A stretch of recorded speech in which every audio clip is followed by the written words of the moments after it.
રાજ્યભરના સસ્તા અનાજના દુકાનદારોની હડતાળનો આજે સુખદ અંત આવ્યો છે। રેશનિંગ દુકાનધારકોની છેલ્લા 4 દિવસથી હડતાળ ચાલી રહી છે, જેને કારણે લાખો ગરીબ પરિવારોને મુશ્કેલીનો સામનો કરવો પડી રહ્યો હતો। ત્યારે 4 દિવસની લડત બાદ રાજ્ય સરકારના અન્ન અને નાગરિક પુરવઠા મંત્રી સાથેની બેઠક બાદ હડતાળ સમેટવામાં આવી હતી।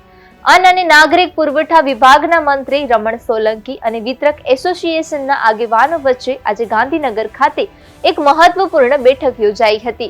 આ બેઠકમાં મંત્રી સહિત ઉચ્ચ અધિકારીઓ પણ હાજર રહ્યા હતા। આ બેઠક બાદ અનાજ વિતરકોએ હડતાળ સમેટવાનો નિર્ણય લીધો છે। ત્યારે વેપારીઓએ જણાવ્યું હતું કે અમારી માંગણીઓ પર સાનુકૂળ પ્રતિભાવ આપવામાં આવ્યો છે, જેના પગલે અમે તાત્કાલિક અસરથી હડતાળ પાછી ખેંચી લીધી છે। હડતાળ સમેટાઈ જતા રાજ્યના લાખો ગરીબ અને મધ્યમ વર્ગના ગ્રાહકોને મોટી રાહત મળી છે।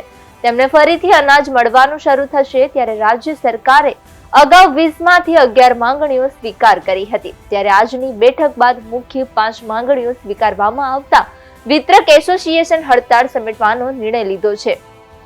રેશનિંગ વિતરકોની માંગણીઓમાં રેગ્યુલર કમિશન 3 રૂપિયા કરવા, મિનિમમ કમિશન પણ 30,000 કરવા અને બાયોમેટ્રિક પદ્ધતિમાં જૂની પદ્ધતિ લાગુ કરવા બાબતે સરકાર સહમત થઈ છે।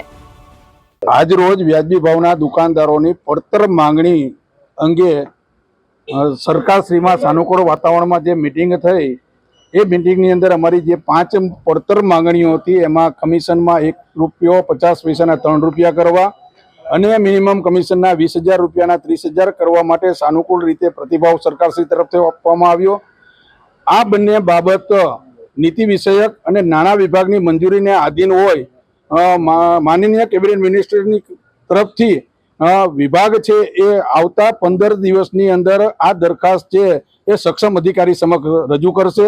ત્યારબાદ 94ના જે 97%ના 94% વિતરણ કરવા માટેની જે શરત છે એ શરતની અંદર સરકારશ્રી તરફથી પોઝિટિવ રહે અને 94% સુધી કરવામાં આવે એના માટેના જે આગળની જે કાર્યવાહી છે કરવામાં આવશે।